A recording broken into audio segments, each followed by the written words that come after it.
네, 안녕하세요. 오늘 소요리 문답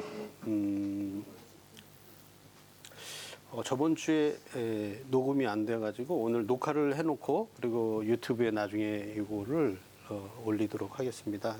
그런 면에서 조금 복습을 타이틀 문제하고 타이틀만 잠깐 한번 보겠습니다.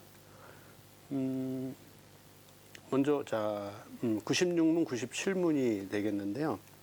주의 성찬이 무엇입니까? 하는 주제였고요. 그 다음에 주의 성찬에 합당하게 참여하려면 어떻게 해야 됩니까? 하는 것입니다. 먼저 주의 성찬이 무엇입니까? 라는 그러한 질문에 대해서 주의 성찬은 성례다. 성례는 그때 예표다라고 그렇게 공부했고, 그 다음에 확인이다. 확인은 이게 도장이다. 그죠? 그런 의미로 이렇게 했습니다. 이제 성례는 이런 의미가 있고, 예수님이 명령하신 거가 성례다. 그래서 저희들 입장에서는 성례를 세례와 성찬식을 성례로 한다. 이렇게 얘기해요. 그렇지만 우리는 이렇게 하지만 이제 다른 교단에서는 다른 걸 또 성례라고 하시는 분도 있잖아요. 이것들이 구원이 세례를 못 받았으면 구원 못 받는 거 아니잖아요. 그래서 믿음으로 받는 거니까 그러한 면에 있어서는 우리가 그 사람들에게 비판할 것이 아니라 혹시 이것을 듣는 다른 교단, 교파의 사람들이라 할지라도 우리 입장에서는 이렇습니다라는 것을 이해해 주시고 그리고 우리들도 다른 어떠한 것들에 대해서 비판하는 것이 우리 입장입니다 하고 이렇게 믿으면 좋을 것 같아요. 왜냐하면 요즘 세상이 너무 이제 확대된 그러한 많은 정보와 이런 것들이 있잖아요. 그래서 내 것만 옳다라고 주장을 하면 다른 사람들 분쟁이기 때문에 그렇지만 지금 우리들의 입장에서는 이것을 믿습니다 하고 확고한 그런 입장에서 얘기하는 것입니다라는 것을 이해하면서 들으시면 서로 도움이 될 것 같아요. 자, 주의 성찬은 성례입니다. 그리스도가 정하신 대로 떡과 포도주를 주고 받음으로 그의 죽음을 나타내 보이는 것인데 이게 예표죠. 죽음을 나타내 보이는 이거를 통해서 예수님의 죽음이 이렇다라는 것을 알 수 있는 것, 이것을 예표라고 하는 거잖아요. 죽음을 나타내 보이는 것. 이 성례를 합당하게 받는 자들은 육체와 정욕을 따라 참여하지 않고 믿음으로써 그의 몸과 피에 참여하여 그의 모든 유익을 받아 신령한 양식을 먹고 은혜 속에서 장성하는 것입니다. 이 뒷부분이 확인이라고 그럴까요? 확신을 가지고 믿음으로 받는다 이런 뜻이 되겠죠. 그다음에 주의 성찬에 합당하게 참여하려면 어떻게 해야 됩니까? 라는 것에서 합당하게 참여하려고 하면 먼저 주님의 몸을 분별할 줄 아는 지각, 이성이 있어야 되겠죠. 이것이 그냥 다른 음식과 틀리다. 예수님의 몸에 의미가 있다라고 우리가 알아야 되겠다. 주님을 양식으로 삼는 믿음으로 그리고 회개와 사랑과 복종할 새로운 각오가 자기에게 있는지 없는지 스스로 살펴봐야 됩니다. 다시 말해서 예수님의 몸과 나를 위하여 십자가에 달리시고 물과 피를 흘리셨구나. 그냥 이게 예수님의 몸과 죽음을 의미한다 해서 끝나는 게 아니라 그게 나하고 무슨 상관이냐라는 거죠. 그게 자기를 돌아보고 분별하는 거겠죠. 그래서 내가 구원 이 은혜를 받을 만한 충분한 사람은 아니지만 하나님의 은혜로 내가 이 은혜를 받는구나 하고 그러한 것이 자기 분별할 수 있는 거지. 또 이걸 받으면서 야 나는 일주일 살아보니까 한 달 살아보니까 나같이 잘 산 사람 없어. 내가 이건 먹는 건 당연한 거야. 이렇게 하면 교만 덩어리인 거죠. 그러면 안 되겠다라는 거죠.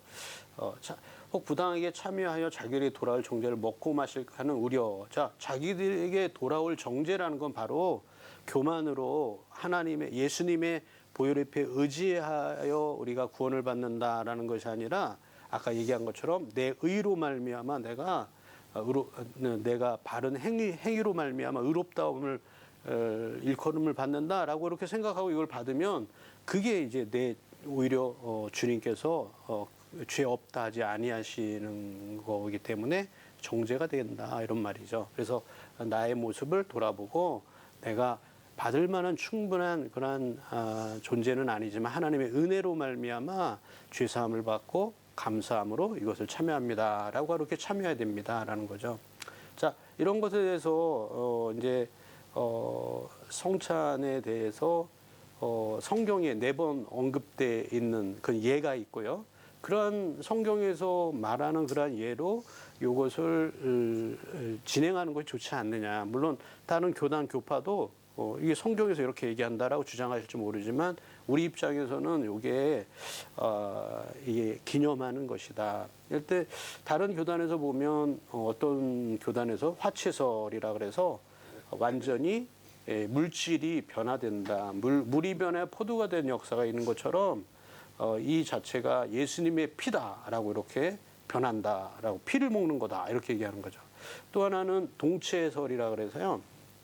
성질은 변하지 않아요. 쇠를 이제 만약에 담금질할 때 열을 가하잖아요.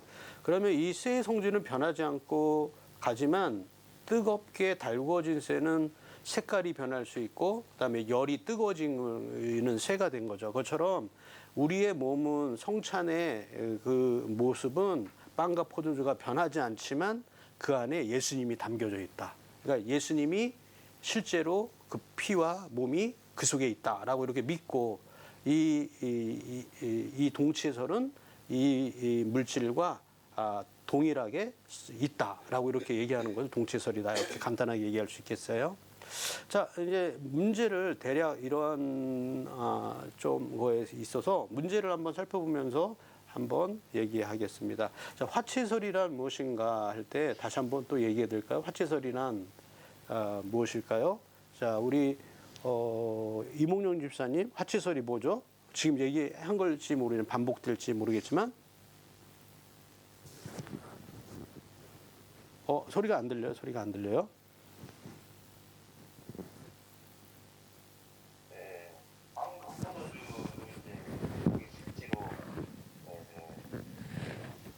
그리스도의 피하고 떡이는 이제 살이라고 생각합니다.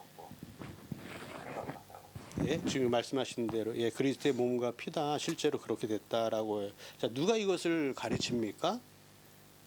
로마교. 카톨릭에서 이렇게 얘기를 하고 있어요. 예.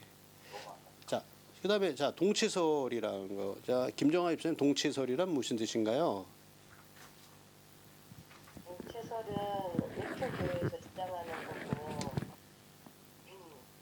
성례를 집행할 때는 빵은 빵 그대로 있고 포도주는 그대로 있지만 어느 순간에 포도주가 예수님의 피로 변하고 또 빵이 육체로 변한다고 하는 그런 주장입니다. 네, 그 동체 같이 있습니다라고 얘기하는 거예요.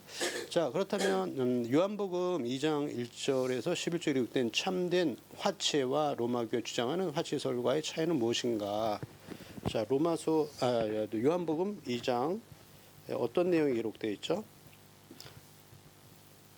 대략 한번 이렇게 찾아보면요. 2장 1절에서 11절에 보면 가나의 혼례 잔치에 있잖아요.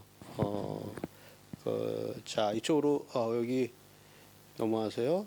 자, 그쪽에서 먼저 한번 말씀해 볼까요? 요한복음 2장 11절에 기록된 참된 화채와 로마 교회가 주장하는 화채설. 이쪽.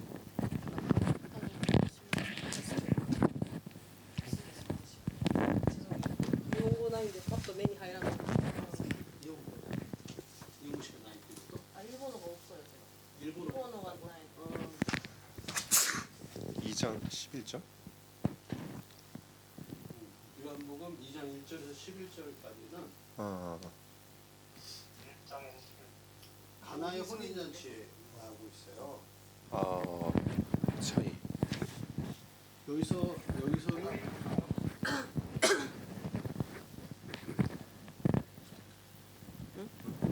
지금 하시다가 하지 않으세요? 내가 할까? 제가 읽을까요? 한번 읽어주세요. 예.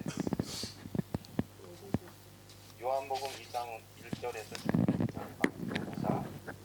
사흘 되던 날에 갈릴리 가나에 혼인이 있어 예수의 어머니도 거기에 계시고 예수와 그 제자들도 혼인의 성함을 받았더니 포도주가 모질한지라 예수의 어머니가 예수께 이르되 저희에게 포도주가 없다 하니 예수께서 가라사대 여자여 나와 무슨 상관이 있나이까 내 때가 아직 이르지 못하였나이다. 그 어머니가 하인들에게 이르되 너희에게 무슨 말씀을 하시든지 그대로 하니라. 거기 유대인의 결례를 따라 두세 성두는 돌 항아리 6이 놓였는지라.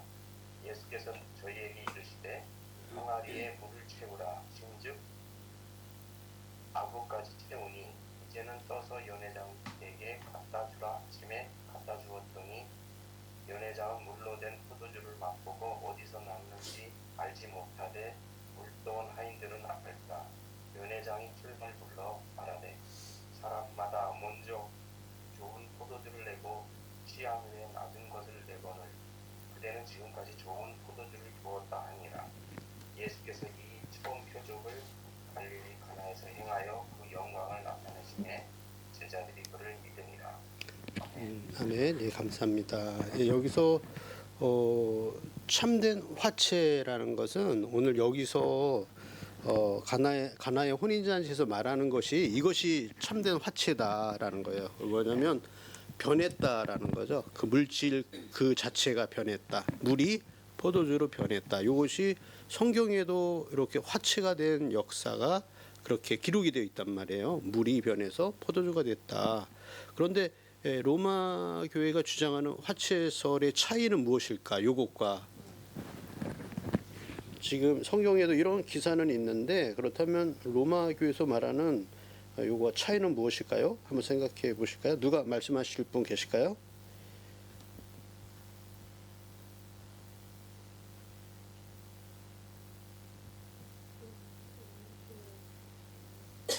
로마교회는 그거 아니에요? 진짜 그리스도의 그 몸과 피가 된다고 그렇게 생각하는데 그 가나안에서는 진짜 그냥 물이 그냥 포도주가 그대로 된 거. 그렇죠. 가나의 혼인 잔치에서는 물이라는 그 자체가 완전한 포도주로 완전히 변한 거죠. 그런데 화채에서를 얘기할 때는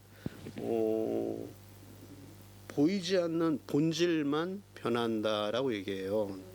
보이지 않는 본질만. 그래서 가나의 혼인 잔치와는 좀 차이가 있어요. 동치설하고는 좀 차이가 있는 것이 동치설은 그 물질이 그대로 존재한다라고 이렇게 생각하고 첨가된다고 얘기하잖아요. 그런데 그 화채설 같은 경우에는 그 모양 보이지 않는 그러한 그대로 빵과 포도주는 남아 있고 보이지 않는 그 모습이 변한 본질만 변한다. 그러니까 본질이 변해 버린다는 거죠. 그러니까 모양은 그대로인데 그 속이 그게 핀 거야. 떡인 거야. 이렇게 얘기하고 있는 거죠. 근데 좀 머리로는 이해가 안 가죠. 그렇게 얘기를 하는데 모양은 그대로 빵이고 그다음에 포도주인데 변했다고 얘기하는 거예요. 변했다고. 변했나요? 근데 예. 그 지금도 가톨릭 신자들은 성찬식 하면서 그렇게 정말 생각하고 하는 건가요? 그렇게 가리키니까 그쵸. 그래서 이것을 거룩한 예수님의 몸이니까 성도들이 손을 만지지 못하기에 아마 저희 사제들이 이거 하면서 입에 넣어주고 그다음에 포도주는 어떻게 하죠? 저도 참여하지 못했는데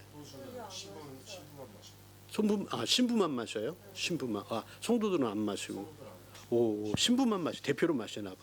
그래서 알코올 중독 걸린 사람이 굉장히 많대요. 신부님들 중에. 진짜로 여기 통계가 있잖아요. 그리고 이제 포도주를 보통 성도들은 성찬식에는 안 먹는데 먹어도 된다 그러고 보통 생활 가운데 자주 마시더라고요 보니까. 그래서 개신교보다 좀 자유롭다 그래서 이제 전도할 때 보면 목사님 저는요 카톨릭 교회 다니는데 거기 가는 게 너무 편해요. 그래서 안 가요. 그래서 이쪽으로 이제 교회를 안 오시더라고요. 그래서 강제로는 할 수 없으니까 그래요. 그래도 이거 안 마시는 게 좋아요. 이렇게 말씀을 드리는데 주위에 이제 카톨릭 교회 다니시는 분이 몇 분 계시거든요. 교제도 나누고 그러는데 그런 말씀을 하시더라고요. 자, 일단은 이거 비판하려는 의미에서가 아니라 이제 카톨릭에서는 그 빵과 포도주 그 자체 외형은 남아있지만 본질이 바뀐다 이렇게 얘기하는 거예요. 그래서 화채설. 자, 동체설 한번 볼까요? 동체설이 아니었음을 첫 번 성만체에서 입증하라. 동체설은 그 가운데 예수님의 피와 살이 그 안에 들어가 있다라는 얘기잖아요. 또 누가 또 한번 해볼까요? 말씀하실 수 있어요? 국한 형제님 할 수 있나요? 동체설 4번. 동체설이 아니었음을 첫 번 성만찬에서 예수님이 성만찬을 행했잖아요. 그때 그 동체설이 그 사건을 통해서 동체설이 아니었다라는 것을 한번 입증할 수 있을까요? 사건을 성만찬 하실 때 바다 마시라고 했잖아요. 이거는 내 몸과 피라고 말씀을 하셨는데 진짜 그 몸과 피가 된다는 얘기는 아니고 이거를 통해서 나를 기념하라고 말씀하셨거든요. 네, 기념하라고 한 거랑 그러고 저기 그 다른 성경 구절로 가면은 예수님이 이제 그 내 살을 먹고 내 피를 마시지 않으면은 영생이 없다고 이제 그 말을 할 때 그 사람들이 수군거리면서 저자가 어떻게 자기의 살과 피를 우리에게 마시게 하겠느냐 그런 말을 할 때 나중에 이제 그거에 대해서 이제 예수님이 말씀하실 때 내가 너희에게 말한 것이 영이요 생명이라고 하셨거든요. 근데 이제 그 살리는 것은 영이고 육은 무익하다. 영이요 생명이다 했는데 그러니까 이게 영적인 의미에서 그거를 얘기한 거지 실제로 이게 된다 그렇게 말씀하신 게 아니라는 걸 그 구절을 통해서도 말씀을 통해서 알 수 있지 않나 그냥. 네.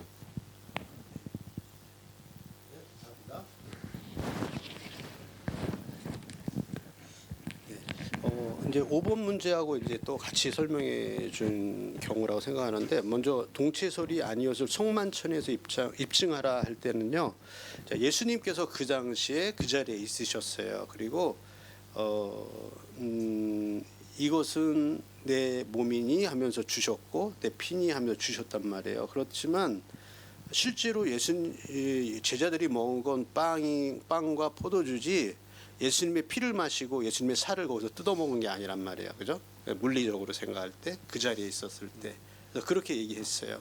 그러니까 그것은 예수님이 그렇게 말씀하신 것은 자기의 죽음을 의미해서 그렇게 말씀하신 것이지 지금 내 살을 뜯어먹어라 내 피를 마셔라 한 것이 아니다라는 거예요. 제일 첫 번째 성만찬에 있었어요. 그죠?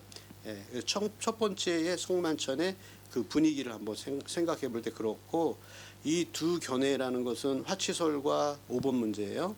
화치설과 동체설이 옳다면 무엇이 필요 없는가 할 때에 정말 그것이 예수님의 몸과 피라면 그렇게 얘기할 때 너희를 살피고 먹어라 할 필요가 없던 거예요. 왜냐하면 예수님의 실제 있는 그것이 있으니 그것이 내게 적용이 될 실제로 적용이 되는 피와 그다음에 살이 있는데 우리를 살필 필요가 없죠.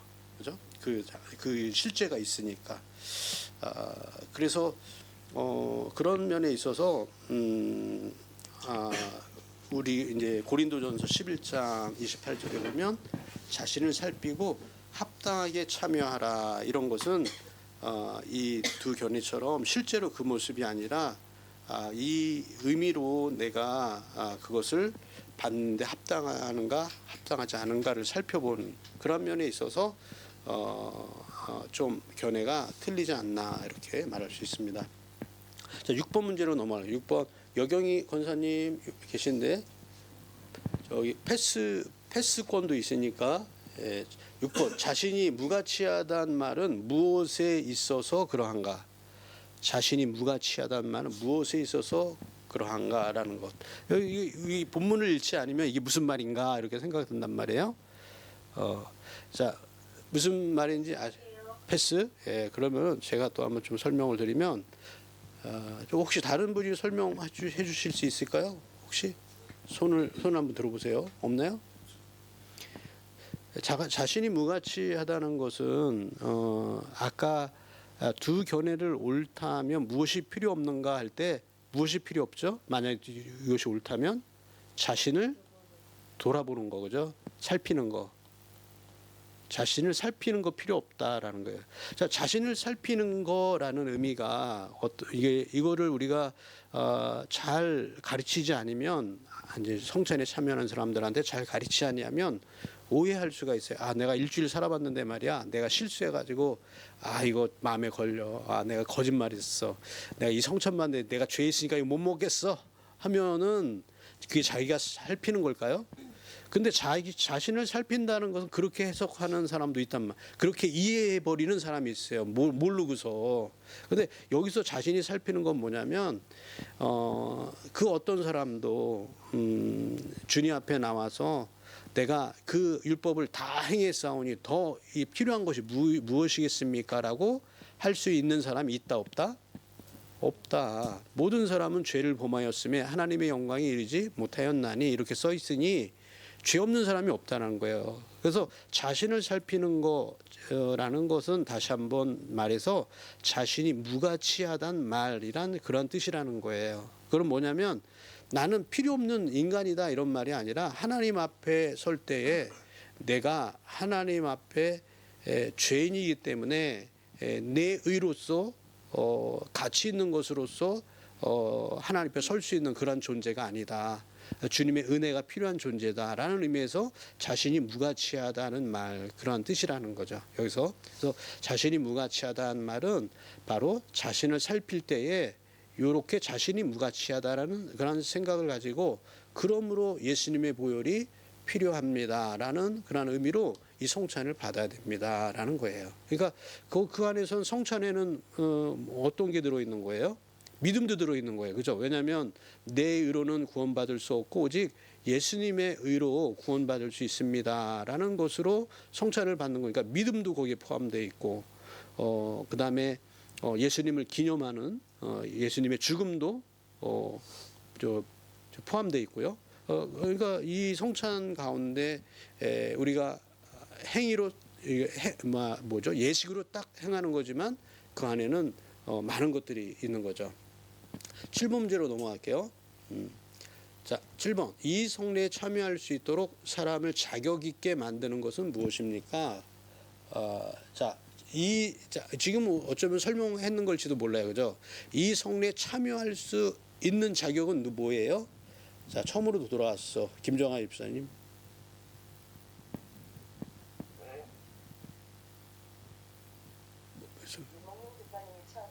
처음이 이몽룡 집사님이야? 그래. 이몽룡 집사님이구나. 예. 이몽룡 집사님. 예. 우리의 자격이 있는지 어떻게 알지? 참여할 수 있는 자격을 만드는 것은 그거는 목사님이 말씀하신 건 믿음이라는 자체지만 하나님의 주님의 몸을 분별할 수 있는 지식 하나님이 그리스도의 희생을 통해서 하나님께서 영도 받을 수 있다는 희망을 가질 수 있다. 네. 아까 이제 설명한 게 좀 반복될지 모르는데 자신을 살펴봄으로써 자격 있게 만드는 것이 있을 거라고 생각하는데 자 먼저 자신을 살펴봄에 있어서 첫 번째로 죄의 문제일 것 같아. 내가 이 죄에 대해서 내 죄에 대해서 슬퍼하고 있느냐. 내가 정말 이 죄를 지으면 안 되는데 내 하나님 앞에 이 죄가 참으로 악한 것이다 하고 슬퍼해야 돼요. 죄를 슬퍼해야 돼요. 왜 죄를 슬퍼해야 되면 죄를 짓고서 하하하하 즐겁다 재밌다 또 해야지 그럼 안 되잖아요. 그러니까 죄를 슬퍼해야 돼요. 그죠? 그다음에 두 번째로는 죄를 슬퍼해야 돼요. 그다음에 이것을 믿어야 돼요. 믿고 이 죄를 주님께서 사해 주셨다. 믿음이죠. 믿고 이것을 받아야 되는 거예요. 그 믿음으로써 그걸 받는 것이 자격이 있는 거예요. 그다음에 세 번째로는 믿고 끝나는 게 아니죠. 우리는 뭐예요? 그다음에 순종하려는가 그리스도의 말씀에 순종하려는가라는 의미로 이 성찬을 받는 거예요. 그 다음에 마지막 네 번째는 뭘까요? 감사가 있어야죠. 그죠? 그냥 다 성찬을 받고 야 이거 나에 있어서 필요하니까 야 좋다 하고 받는 게 아니라 사람은 은혜를 알아야지 진짜 사람인 거예요. 사람하고 동물하고 틀린 점이 이거래잖아요. 은혜를 알고 감사할 수 있는 것이 사람하고 동물하고 틀린 점이래요. 왜냐하면 하나님은 사람을 하나님의 형상대로 만드셨기 때문에 감사할 수 있는 거 요게 다른 존재와 틀린 존재죠. 그래서 성찬을 받을 때 자격 있게 이 성례에 참여할수록 사람을 자격 있게 만드는 것은 죄에 대한 것, 믿음에 대한 것, 순종에 대한 감사에 대한 것, 요거 네 가지 요소를 한번 생각해 보면 좋을 것 같아요. 자, 자, 이 8번하고 같이 있네. 자격이 있는지 없는지. 이 성례에 참여할수록 자격 있게 만드는 건 자신을 돌아봐야 되는 거고요. 그죠? 문제가 계속 이제 겹쳐지는 것 같아요. 그리스도의 그 사역에 내가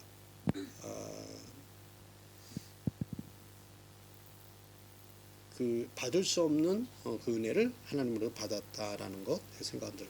자, 우리가 자격이 없는지 어떻게 알 수 없는지 이번에는 자격이 없는지는 요거 아까 얘기한 거하고 비슷한 거 있는지 없는지는 요거 생각하면 될 것 같아요. 그죠?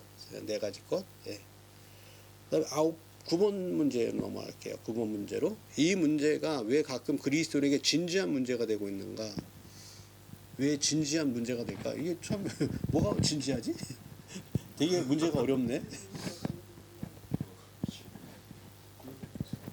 자, 왜 이 문제라는 건 어떤 문제예요? 요 위에 내가 성례에 참여할 수 있는가? 이러한 거에 대한 그런 생각, 그것이 문제가 돼요. 가끔 그리스도인에게 문제가 되는데 왜 문제가 될까요? 왜냐하면 우리는 죄를 짓기 때문에 또 회개하고 나서 또 똑같은 죄를 지을 수도 있고 또 그럼에도 불구하고 하나님 앞에 나와서 사함을 받지만 또 시간이 지나면 또 죄를 지을 수 있기 때문에 그러니까 제 자신한테는 그게 늘 내가 이 바른 그리스도인인가를 늘 점검하게 되는 그래서 성찬식 할 때 다시 한번 우리를 돌아보는 그런 시간이 아닐까라는 생각이 듭니다. 그거는 문제가 되는 게 아니라 굉장히 모범적인 대답인 거예요. 그런 자세로 받을 문제가 되고 있는 게 뭐냐고 문제가. 당연하게 여기나요? 그렇게 하는 걸? 그쵸. 지금 말씀하신 것처럼 정말 나는 부족하지만 주님의 은혜를 받는구나. 이것은 모범적인 거예요. 그죠? 근데 문제가 된 건 뭐냐면 내가 아까 제가 말씀했잖아요. 야 내가 살다가 요번 주에 거짓말했어. 걸려가지고 난 합당하지 못하네. 나는 못 받겠어. 난 받을 자격이 없는 사람. 그래서 안 받아. 그게 문제라는 거예요. 왜냐하면 그 누구도 그 받을 자격이 없음에도 불구하고 은혜로 받아야 되는데 이제 그 얘기는 뭐냐면 내가 완벽해야지 그걸 받을 수 있다고 생각하는 거잖아요. 그러니까 다시 말하면 내 의로 구원받을 수 있다라는 의미가 되는 거예요. 반대로 생각하면요. 그렇게 해요. 그러니까 내가 죄짓고 부족하지만 하나님 주님의 은혜로 주님의 사랑으로 죄 씻음을 받습니다. 감사합니다. 하고 이렇게 받는 것이 모범적인 건데 그런데 내 속에 있는 게 있으니 나는 이거 껄끄러워서 부족해서 못 받겠어. 안 받을래요? 하는 것은 뭐냐면 다시 말해서 나는 껄끄러워 먹고 내가 온전하게 다 지켰어. 난 의로워. 그럼 내가 받을 거야. 그것은 내 의로 내가 구원받을 수 있다라는 것을 반대로 얘기해 버리는 것이 돼 버리는 거죠. 그래서 이 성례에 대해서 하는 의미가 반대가 되어 문제가 된다라는 거예요. 자, 이 문제라는 것은 그런 의미예요. 네. 자, 그래서 이 문제에 대한 적당한 해결은 무엇인가? 지금 이제 얘기한 걸지도 모르겠는데, 이제 넘어와 볼까요? 또 한번 국한 형제님 한번 넘어와 볼까? 지금 이 문제에 대한 패스. 이렇게 집사님은 그러니까 제가 이런 사실은 자격이 없는데 근데 예수님을 통해서 하나님의 은혜로 뭐라 해야 되나요? 그 제가 죄인인데 그런데 하나님께서 은혜로 예수님을 통해서 구원해 주셨다는 거를 아는 거, 다시 그거를 그렇죠. 생각하는 거, 거기다가 돌아가는 거 아닐까 또思います. そうですね. 그런 거예요. 무슨 다시 정리해 보면 나는 약한 믿음일지라도 그리스도를 의지하고 있다면 성찬에 참여할 수 있습니다. 이게 해결책이 되는 거죠. 나는 연약하지만 그리스도에 의지하면 이 성찬에 참여할 수 있습니다. 이것이 이제 심플하고 간단한 대답일 것 같아요. 제일. 예. 그러니까 내 의로 구원받는 것 아닌 것처럼 이 성찬에 참여하는 것도 내가 잘나서 내가 의로와서 참여하는 것이 아니기 때문에 나 이런 연약함이 있어요. 그렇지만 그리스도를 의지하고 이 성찬을 받습니다 하면 이게 제일 해결되는 제일 빠른 방법일 것 같아요. 자, 11번 문제로 넘어가겠습니다. 이 성례에 있어서 아주 위험한 사람은 어떤 사람입니까? 위험한 사람? 지금까지 계속 얘기했던 내용일지도 모르겠어요. 여건사님 한번 들어와 보실래요?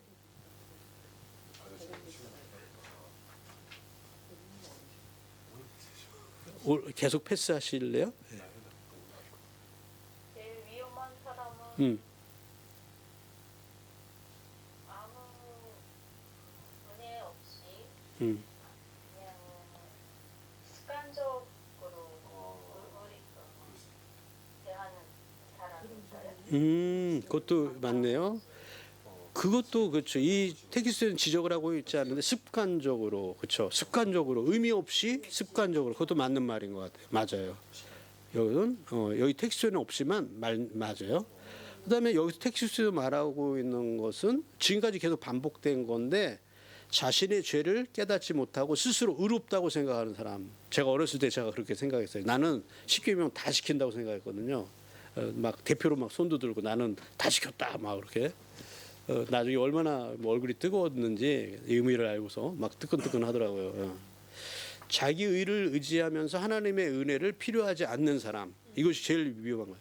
그죠? 지금 얘기한 거지만 자신의 의를 주장하고 하나님의 은혜가 필요 없다고 생각하는 사람, 이게 제일 위험한 사람이에요. 그죠? 예. 자, 12번 문제로 넘어가겠습니다. 12번. 자, 바리새인과 세리의 비유가 이 문제를 어떻게 이해하도록 도와주는가? 이제 어디죠? 지금 순서가 이제 누가 할 차례요? 다시 처음으로 이몽룡 집사님인가 봐요. 바리새인과 세리의 비유. 마이크.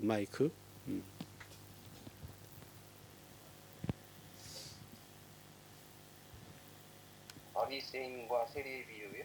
예. 이 문제를 그 비유에서 지금 우리가 논쟁했던 요 문제를 어떻게 이해하도록 그 얘기가 도와주나요? 바리새인은 어떻게 했죠? 생각 없이 성찬 아니요, 바리새인 생각이 있었어요. 자기가 스스로 잘나서 그렇죠. 자신의 의, 자기가 스스로 잘났다. 자신의 의를 자랑했어요. 그죠? 자랑질이라고 하죠. 자랑질 했고, 세리는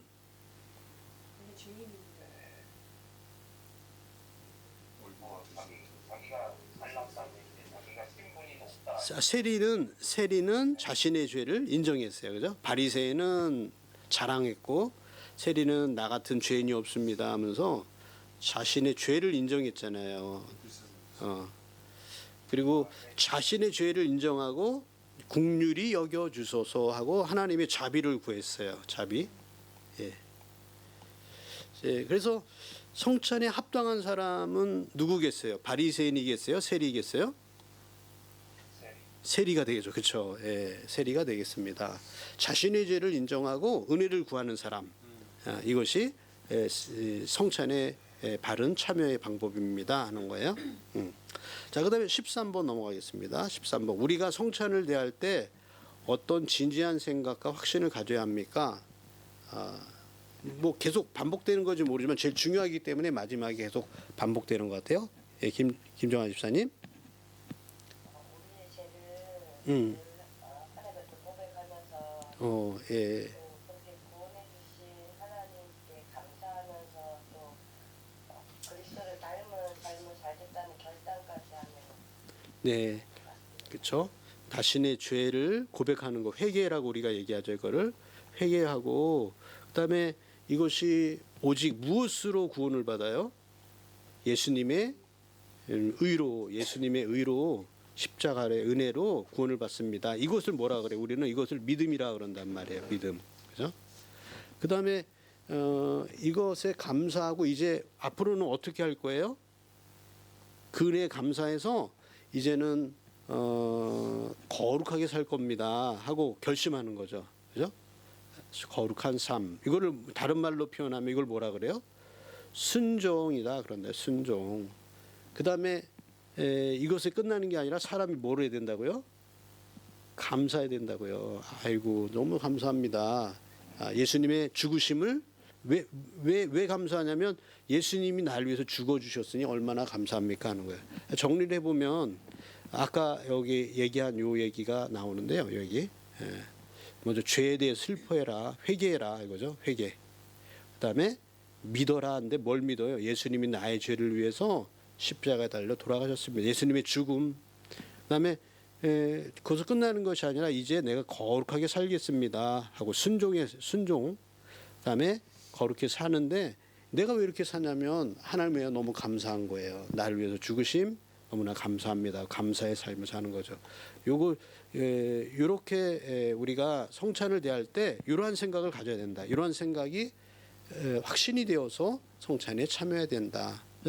그래서 이것을 간단하게 이렇게 아까 정리한 것처럼 회개하고 뭐죠? 사이클이 믿음, 그다음에 순종, 그다음에 감사. 이렇게 하면 이제 이 단어만 딱 생각하면 아 맞아. 성찬이라는 것은 나의 죄를 내가 의로워서 이거 받을 수 있는 게 아니라 하나님의 은혜야. 회개해야지. 내 죄를 회개해야 돼. 나는 죄인이야. 그리고 내 죄를 위해서 십자가에 달리신 예수님을 내가 믿습니다. 그리고 이제 거룩하게 살겠습니다. 그리고 그 은혜에 너무나 감사합니다. 해서 받는 것이 성찬입니다. 라고 이렇게 정리가 될 수가 있을 것 같아요. 네, 좀 긴 시간이라면 긴 시간이었는데 이러한 내용을 지난 시간에 공부를 했는데 화면은 동영상 찍었는데 녹음이 안 됐나 봐요. 그래서 이거를 다시 올리려고요. 오늘 한 내용을 다시 한번 올리도록 하겠습니다. 네, 자 오늘은 여기까지인데 혹시 다른 질문이 있으실까요? 괜찮을까요? 예, 그럼 제가 기도하고 마치도록 하겠습니다. 사랑의 하나님 감사합니다. 오늘 이렇게 한자리에 모여서 저녁 시간 하나님의 말씀을 하나하나 차근차근 생각해보고 돌아보게 하시니 감사합니다. 우리들과 생각이 틀린 많은 사람들도 있지만 우리들도 그 누구도 하나님 말씀 앞에 비추어서 하나님의 말씀으로 생각하고 하나님의 말씀에 돌아올 수 있도록 도와주시옵소서. 행여 우리가 가르치고 또 공부하고 이런 것에 있어서 하나님의 말씀에 멀어진 것이 있다면 저희들을 깨우쳐 주시고 돌아오게 하시고 하나님의 말씀만 따르게 하여 주시옵소서. 우리가 성찬을 받음에 또 오늘 좋은 교훈을 받았사오니 정말로 하나님의 은혜로 말미암아 이 은혜의 자리에 참여함을 기억하고 주님을 뜨겁게 사랑하고 믿고 순종하며 감사의 삶을 살 수 있도록 인도하여 주시옵소서. 감사하며 예수님의 이름으로 기도드립니다. 아멘. 네, 여러분 감사합니다. 늦은 시간 수고하십시오.